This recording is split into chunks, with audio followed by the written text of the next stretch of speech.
Welcome Home, a podcast for veterans, about veterans by veterans, is a project of Willing Warriors and the Warrior Retreat at Bull Run. Good morning. I'm Larry Ziliaks, Director of Culinary Services here at the Warrior Retreat at Bull Run. And today our guest is Fletcher Gill.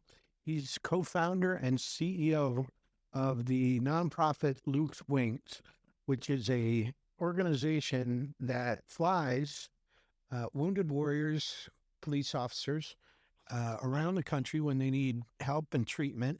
So I'm really excited to hear more about Luke's Wings. They've been operating in the veteran service organization space for quite some time, pretty well known. But I think a lot of listeners really don't know that much about them. So Fletcher, welcome to the podcast. I really appreciate you joining us. Well, thanks for having me, Larry. It's nice to be here.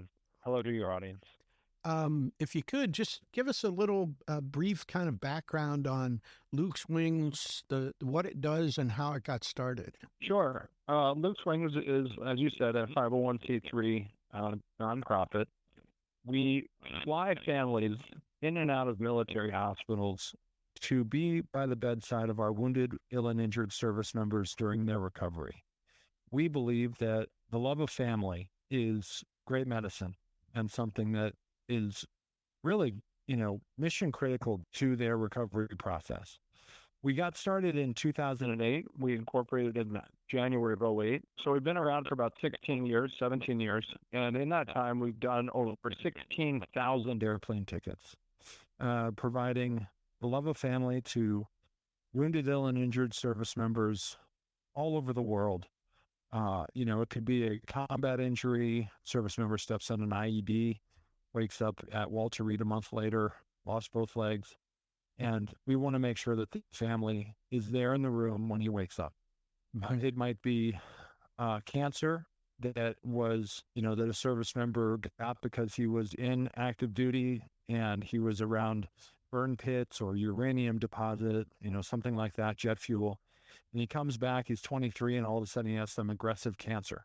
Sure. Well, that's a long road, and we want to make sure that his family's with him every step of the way. So just two examples. And how we got started is an interesting story.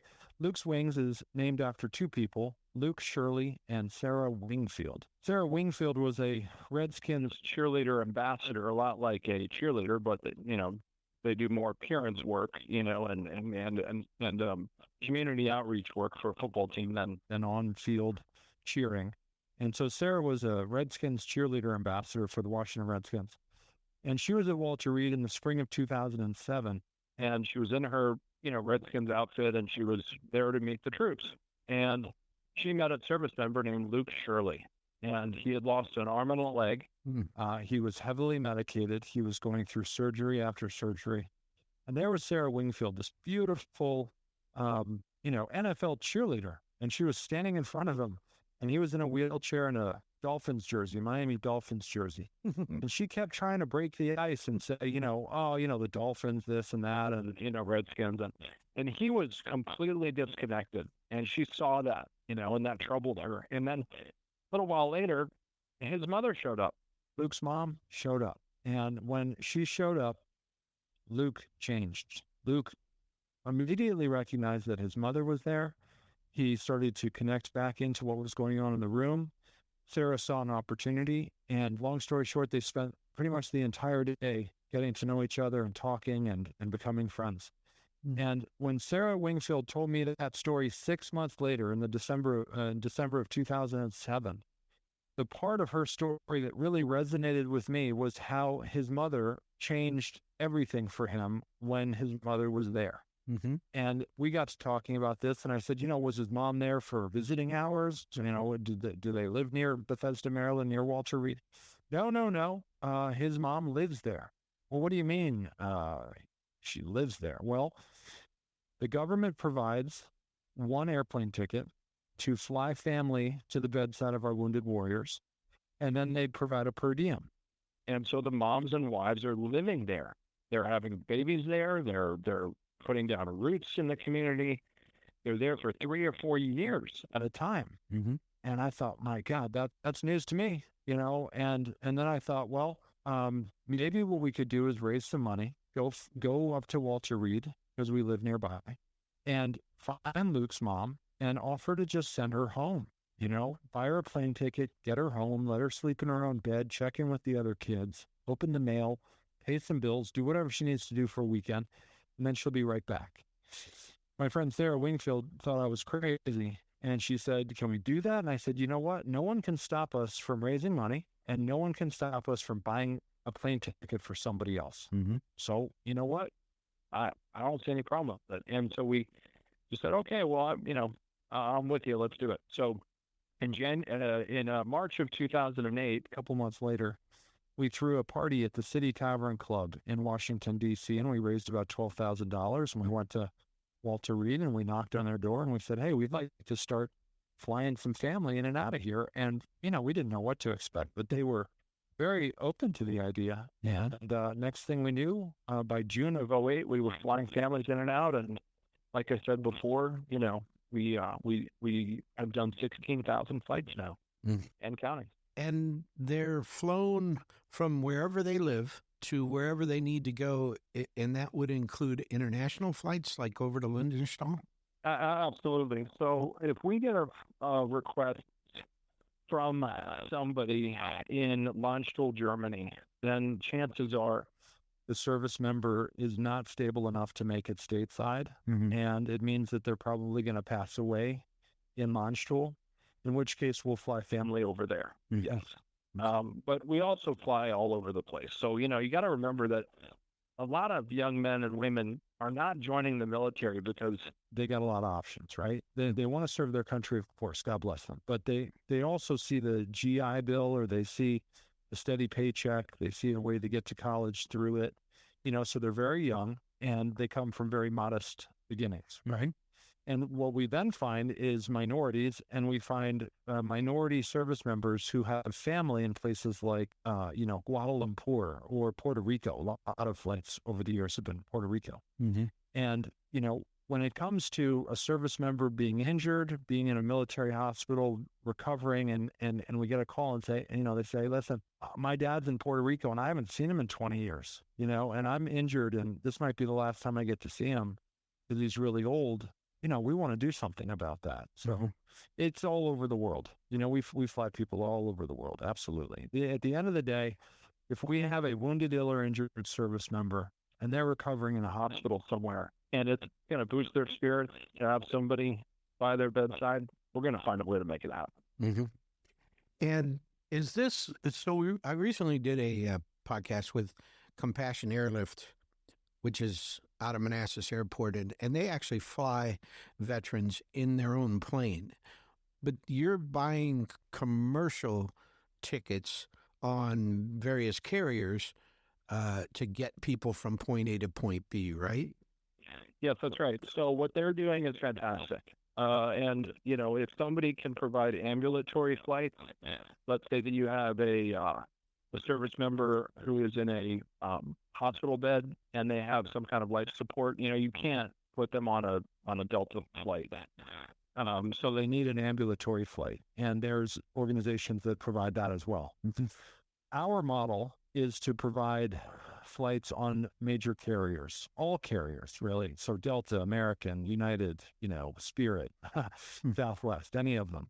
And the reason that's our model is because we want to be able to provide emergency flights, and we want to be able to provide flexibility in travel. So we work with a travel agency called Direct Travel Management. It used to be called McNair Travel. They've been with us since the very beginning in January of 2008.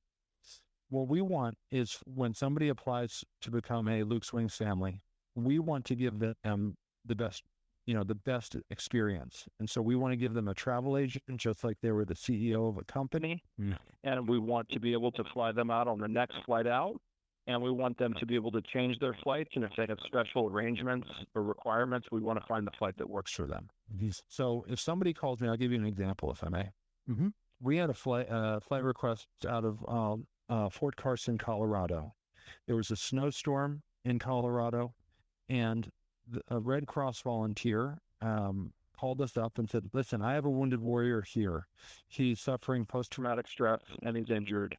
And he's here at Fort Carson, Colorado. And we just got a phone call from Boston, Massachusetts, that his father is on his deathbed. And his father's in a hospital in Boston, Massachusetts. And we don't know what to do. And I said, here's what you're going to do. You're going to tell this service member to pack his bag. And by the time that he finishes packing his bag, we're going to have a flight for him out of Denver airport, and we're going to get him home. So as luck would have it, we had a volunteer, Michelle Yee, I still remember her name. She had moved to Denver. She went out there, and she moved her life out there.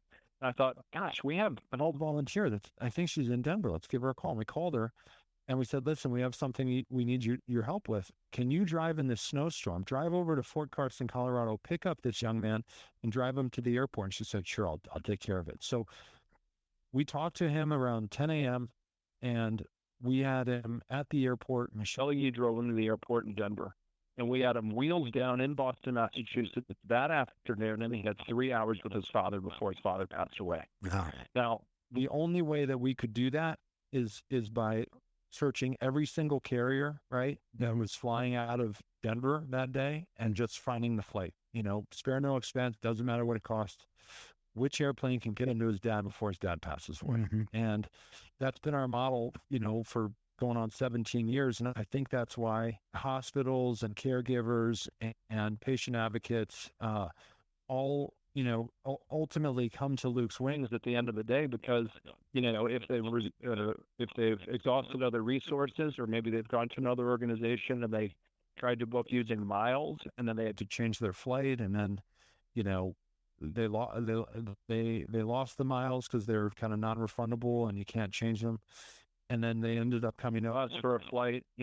We just use cold hard cash. We use miles. Let me say, we have probably 15 million Delta miles because we're a Delta partner and we're on Delta's website. You can go to Delta's website right now, log in and go to your portal, and you'll see an opportunity to just transfer any unused miles straight to Luke's Wing, which is fantastic. So of course, we can stretch the dollar by using those miles, but at the end of the day, it's all about cold hard cash, right? And I'll give you another story. There was a family, not one of ours, but a family that was going to receive the body of their fallen son. And they were, obviously completely in a bad place. They weren't, thinking and whatever else. And they had a connecting flight, and they made it to the connecting airport, and they got off the first flight, and they moved, they walked down the gate to the other gate. They walked down, the terminal to the other gate, and they get to the next flight, to their connecting flight. And the airline had overbooked the flight. So there were no more seats. And the stewardess on the airline got on the speaker, and she said, hey, we have a family that's sitting outside at the gate, and they really need to get to where they're going. Would anybody give up their seats for this? And nobody gave up their seats.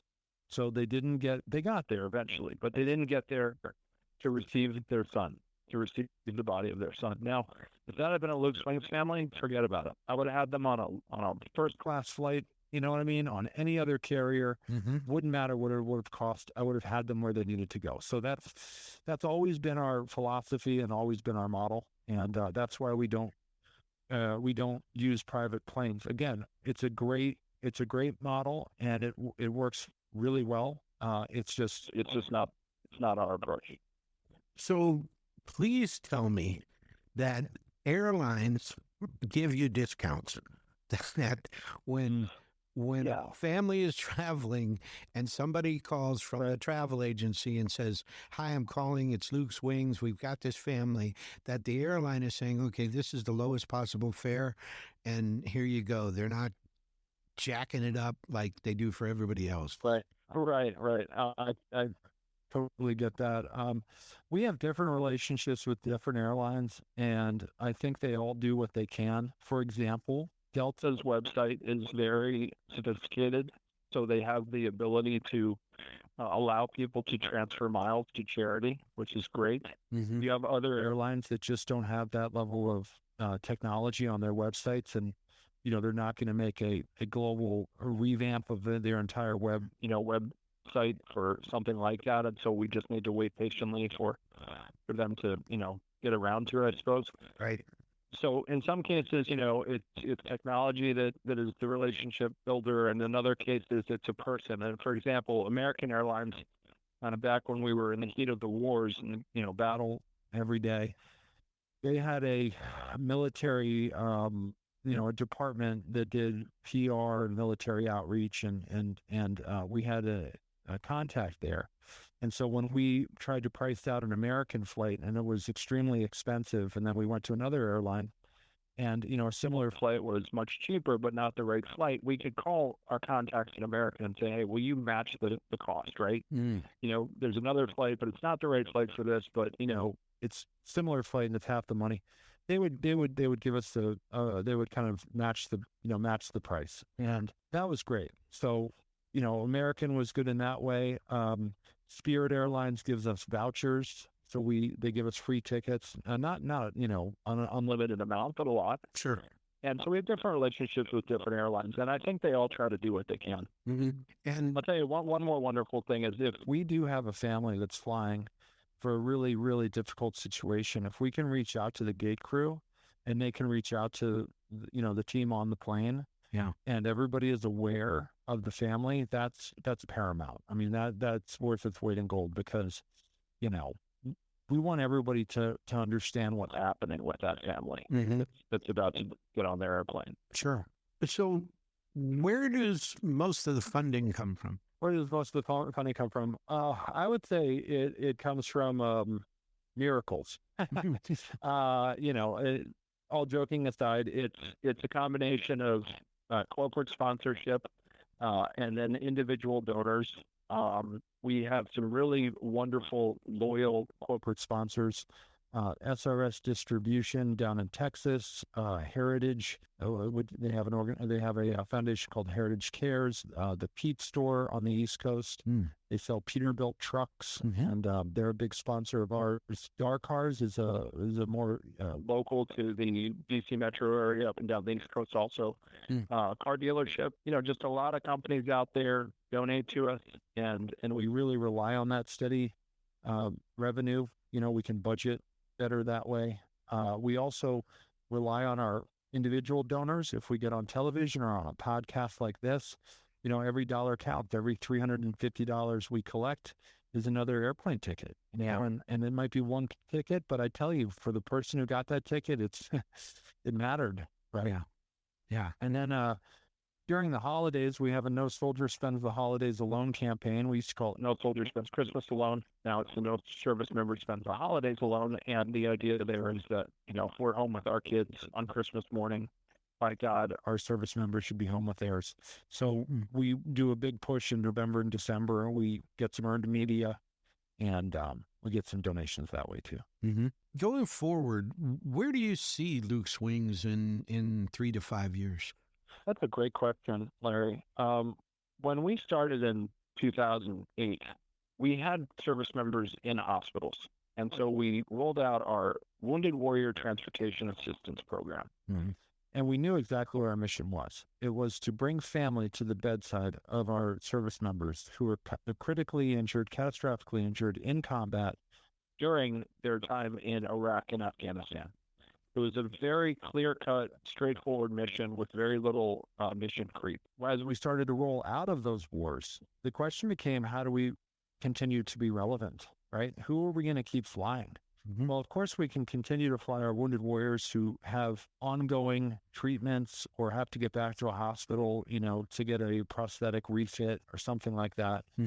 But, where's the need now? And we started rolling out new program lines. We had rolled out a program line, I think around 2014, that was for veterans in hospice care. We started to realize we were losing our World War II veterans.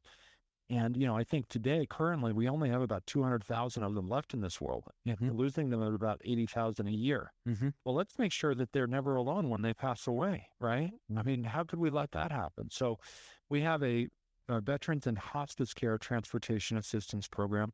We also noticed that as we were rolling out of Afghanistan and out of Iraq, the politics of it was, the public optics from Washington was, hey, we're taking all of our troops out and we're bringing them home. Well, yes, but there were still battles to be fought. And so what happened?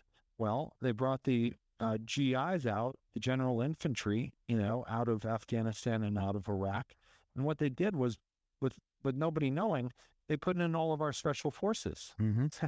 So Luke's wing started to see an increase in the number of wounded special operators, Navy SEALs, Green Berets, because they were doing, tactical missions after all of the major troops had left.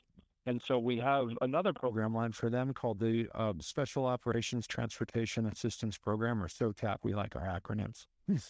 That's another service line. And then one more to mention is our FOTAP, or Fallen Officers. If you remember, right around 2016, 2017, we had police officers that were just sitting in their police cars, minding, just doing their jobs, and somebody would run up to the car and attack them and yell Allah Akbar or something, and they tried to make it a religiously motivated attack. And so we thought, well, if our troops are overseas fighting terrorists and we're supporting them, but our cops are here, on our own soil fighting terrorists, why don't we support them too? So we started the Fallen Officers Transportation Assistance Program. And so those are our program lines, and they keep us very busy. We're doing about 2,000 flights a year.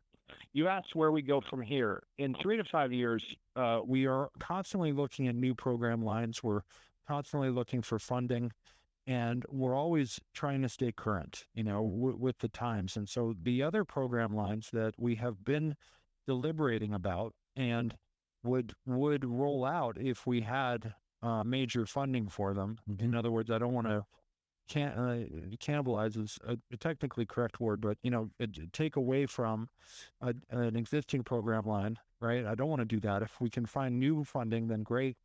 And a couple of program lines that we have been considering, one would be to send wounded, ill, and injured service members to retreats and other destination locations, even and with their families, a lodge where they support veterans and provide, therapy, let's say. That would be a good program line. Another program line would be to provide emergency travel for family in the event of military sexual trauma. And that's a bit of a lightning rod issue, but it happens. And actually a lot of men, males as well as females, experience military sexual trauma during their active duty time in the military. Now, I'm a father. I've got 3 kids. I have a daughter, and I can only imagine, right, if she went to serve her country and something happened and she was assaulted, just out there being in the military.